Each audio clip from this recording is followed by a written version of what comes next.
अमावस्या के दिन सारे पितृदोष समाप्त हो जाएगा, सारा पितृदोष समाप्त। जिनके यहाँ पितृदोष होता है, काल सर्प दोष होता है, वास्तु दोष होता है, उनको ज्यादा कुछ नहीं करना होना। महाराज एक बेल का फल लीजिए। क्या लेना है? बेल का फल, बेलपत्री का जो फल होता है उसको ले लो। उसके अंदर का जो गुर्दा होता है, अंदर का जो भाग होता है, उसको निकाल लीजिए और उस बेल के फल में आटा सेक कर उसमें शक्कर मिलाकर उसको उसके अंदर भर लीजिए। अमावस्या के दिन सुबह 10 बजे से पहले उस बेल फल में जिसमें तुमने पंजेरी भरी है, आटा सेक कर भरा है शक्कर के साथ में, उसको अपने घर में घुमाने के बाद में जिसको काल सर्प दोष बताया है, पितृदोष बताया है या वास्तु दोष का स्मरण बताया है, घर में सब दूर घुमाकर अपने परिवार का हाथ का स्पर्श कराकर पीपल के पेड़ के नीचे तक खड्डा खोदकर उस बेलपत्र के उस फल को दाब दीजिए। उस फल को उसमें दबा दीजिए। महाराज केवल एक अमावस्या करना रहता है, पितरों के दोष से मुक्ति मिलती है और हमारे घर के कार्य सफल होना प्रारंभ हो जाते हैं। कार्य की सफलता होती है, कार्य में सफलता प्राप्त होने लगती है। अमावस्या के दिन दोष काल में, प्रदोष के समय पर, प्रदोष काल में शाम के समय पर जाकर किसी भी नदी, तालाब, बावड़ी, कुआं, कहीं ना कहीं जो आपके पास में हो, वहां पर एक घी का दिया, बत्ती का मुंह दक्षिण की ओर कर कर अवश्य जला कर जाना। सारे पितृदोष समाप्त हो जाएगा, सारा पितृदोष समाप्त। अमावस्या के दिन किसी भी जलाशय के पास में, नदी, तालाब, बावड़ी, कुआं, जो आपके शहर में, आपके गांव में, आपके नगर में हो, वहां जाकर लगा दे। अगर नदी, तालाब, बावड़ी, कुआं नहीं है तो पीपल का वृक्ष हो या बेलपत्री का वृक्ष हो या बट का वृक्ष हो, उसके नीचे लगा दो प्रदोष काल में। पर अमावस्या के दिन लगाएं जरूर। क्यों?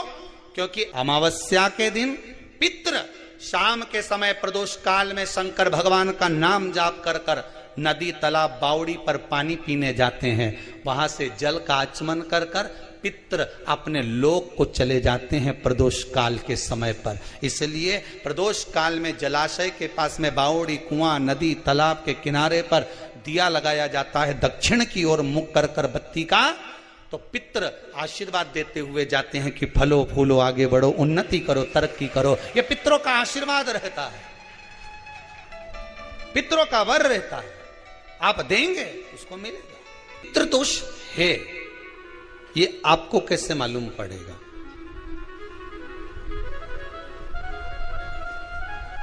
पितृ भूखे हैं, इसका तो वर्णन हमने पहले कर दिया कि रात्रि को जब आप सोने के बाद में 1-1.5 घंटे बाद अगर आपकी नींद खुल जाए, 1 घंटा 1.5 घंटा आप सो लिए, उसके बाद जो नींद खुली तो 1-1.5 घंटे तक अगर आपको नींद नहीं आ रही है, रात्रि को सोने के बाद में 1 घंटे बाद जब उठे तो आपको प्यास लग गई,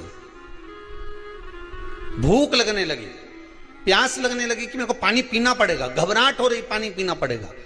1-1.5 घंटे सोने के बाद अचानक नींद खुले और आपको प्यास लगे, समझ लेना आपके पितृ भूखे हैं और प्यासे हैं, भूखे और प्यासे हैं, उनको जल की जरूरत है। किसी भी नदी में, सरोवर में, कुंड में, बावड़ी में, तालाब में, आप तीर्थ में जाकर जब स्नान करते हैं तो स्नान करने के बाद एक काम का नियम बना लो कि अपने हाथ की अंजलि में जल लेकर अपने पूर्वजों को देना है।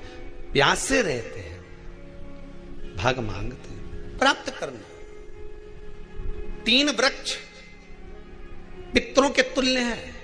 पहला पीपल, दूसरा बट वृक्ष, तीसरा बेलपत्र का वृक्ष। ये पितरों के तुल्य हैं। अगर आपको रात्रि में नींद नहीं आ रही है, ऐसा लगता है कि रात्रि को 1 घंटा 1.5 घंटा सोने के बाद कुछ गलत गलत विचार आने लगते हैं, नींद सुबह 3 बजे तक, 4 बजे तक नहीं आती, 4 बजे के बाद फिर नींद आती है, तो एक प्रैक्टिकल जरूर कर कर देखना। एक प्रैक्टिकल करने में क्या जाता है? प्रयास करने में क्या कुछ जाता है क्या? प्रैक्टिकल कर कर देखना कि कहीं सीओर वाला महाराज झूठ तो नहीं बोल रहा है। तो प्रैक्टिकल करने में कुछ नहीं जाए। 1 लोटा पानी लो, उसमें थोड़ा सा कच्चा दूध डाल लीजिए। पत्री का पेड़ या पीपल का पेड़ या बट का पेड़, इन पेड़ के नीचे ले जाकर उस दूध को दोपहर में सुबह 10 बजे से लेकर 12 बजे के बीच में ले जाकर चढ़ा दीजिए।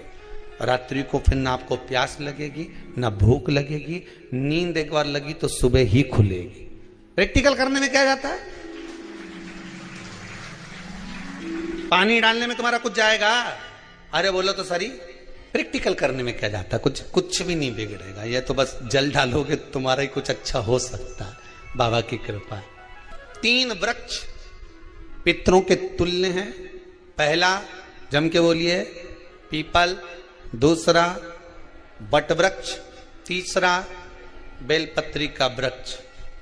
तीनों पीपल के वृक्ष में 52,000 ब्राह्मण एक साथ निवास करते हैं, इसलिए पितृतुल्य है। बट वृक्ष ब्रह्मा जी के मस्तक से बना, इसलिए पितृतुल्य है।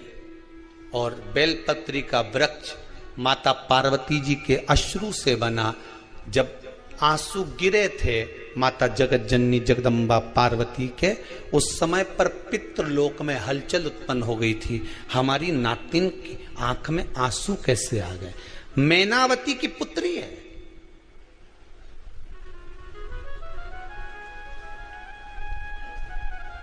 पितरों की नातिन, इसकी अश्रु कैसे गिर गए? पार्वती जी ने कहा ये आंसू नहीं, मेरा पुण्य भाग प्रकट करती हूं बेलपत्री के रूप में। तो पितरों ने वर दिया था कि ये बेलपत्री का वृक्ष हमारा आशीर्वाद है, इसके नीचे अगर कोई दीप लगाता है, शिव को स्पर्श कर चढ़ाता है, उसके पितरों की शांति होगी। हम स्वयं उसको आशीर्वाद देने के लिए पधारेंगे। बेलपत्र का वृक्ष पितृतुल्य। तो रात्रि को अगर भूख लग रही है, प्यास लग रही है, तो पितृदोष। दूसरा पितृदोष का लक्षण बताया, घर में कोई शुभ कार्य ना हो, वंश की वृद्धि ना हो। 1 रुपये कमाओ, 1.25 रुपये खर्च हो रहे हैं, पैसा 10 जगह से कमाई आ रही है पर घर में टिक नहीं पा रही है, आया गया, पितृदोष। जरा सी कटोरी पड़ी है, उसके पीछे विवाद चालू हो जाए, पानी ढुल गया उसके पीछे विवाद हो जाए, या छोटी छोटी बात में घर में क्लेश मचा हुआ है, पितृदोष है। समझ लो हमारे पूर्वज हमसे खुश नहीं है, प्रसन्न नहीं। सारी दुनिया के लोग तुमसे कह रहे हैं तेरे घर में पितृदोष है। 1 रुपये कमाते हो, 1.25 रुपये खर्च होता है, मानसिक टेंशन बना रहता है। घर में एक व्यक्ति बीमार है, ठीक हुआ, दूसरा बीमार पड़ गया, दूसरा ठीक हुआ, तीसरा बीमार पड़ गया, तीसरा ठीक हुआ, चौथा बीमार पड़ गया। मतलब कहीं ना कहीं पितृ का भाव, पितृदोष का वर्णन। किसी ने कहा तुमसे कि तेरे यहाँ पितृदोष है, तूने ब्राह्मण को भोजन करा दिया, पिंडदान करा दिया, तर्पण करा दिया, तिलांजलि करा दी, गया जी का श्राद्ध कर दिया, हरिद्वार चली गई, वहां पिंडदान करवा दिया, ब्राह्मण भोज करवा दिया, तिथि पर भोजन करवा दिया, सब कुछ करवा के देते। अब एक काम और करके देख, एक काम और करके देख लो। जब तुम घर में भगवान शंकर की आरती, तुम्हारे घर में शंकर जी का शिवलिंग है, भले काय का भी हो, छोटा सा, भले सीहोर का कंकर शंकर हो, नर्मदा का कंकर हो, चाहे शंकर पारक के हो, पीतल के हो, स्टील के हो, लकड़ी के हो, जिसके भी हो, लोहे के हो, पाषाण के हो, जिसके भी हो, शंकर का शिवलिंग अगर हमारे घर में है और आप रोज प्रतिदिन भगवान की आरती करते हो, प्रतिदिन, और आपको लग रहा है कि मेरे यहाँ तकलीफ चल रही है, ये ठीक ही नहीं हो रही, लगभग 1.5 महीना आप कम से कम 45 दिन, 1.5 महीने के करीब में ऐसा प्रयास करना कि भगवान की आरती, शंकर भगवान के शिवलिंग की आरती करने के बाद उस दिए को भगवान के सामने मत रखो, उस दिए को उठाकर जहां तुम पानी का मटका रखते हो, हंडा रखते हो, जिससे तुम पानी पीते हो, तुम्हारे रसोई घर में जो पानी का मटका, हंडा, बाल्टी, आरओ का पानी जिस मटके में गिरता है, हंडे में गिरता है, जिसको हमारे यहाँ पितरों का स्थान कहते हैं, उस स्थान पर, उस मटके के पास में, उस हंडे के पास में, उस बाल्टी के पास में, जहां रसोई घर में पानी रखते हो, उस रसोई घर में पानी जहां रखते हो, उसके पास में उस दिए को भगवान के सामने नहीं रखना। आरती उतारने के बाद उस दिए को ले जाके सीधे परिंडे के पास में, उस हंडे के पास में, मटके के पास में उसको रखो। केवल 1.5 महीना कर कर देखना। 1.5 महीने के बाद तुम्हें मालूम पड़ेगा कि हम वापिस उन्नति की सीढ़ी पर चढ़ना प्रारंभ कर दिए, हमें फल मिलना चाहिए। अब तुम्हें ना कहीं जाना है, ना कहीं आना है, ना कोई खर्चा है। खर्चा है क्या? ईमानदारी से बोलो, कोई तुम्हारा लाखों का रुपया लग गया क्या? रोज आरती करते हो रोज आरती। बस आरती का नियम बना लो कि हमको पितृदोष किसी ने बोला है, हमारे घर में अशांति है, पितृदोष है, कोई कह रहा है कि तुम्हारे घर में पितृदोष है, हमने सब कुछ करके देख लिया। अब हमें ये करना है कि महादेव की आरती जब होती है तो उसकी ज्योत का दर्शन करने पर 1000 कपिला गाय के दान का पुण्य मिलता है। तो ये पुण्य हम हमारे पितरों को देते हैं, जिससे उनकी मुक्ति हो जाए और हमें आशीर्वाद प्राप्त। उस दिए को नीचे नहीं रखना, आरती उतारने के बाद आरती पूरी हो जाए तब उस दिए को ले जाकर, जब आप ले जाकर उसको रखें तब उस स्थान पर रखें जहां पितरों का स्थान।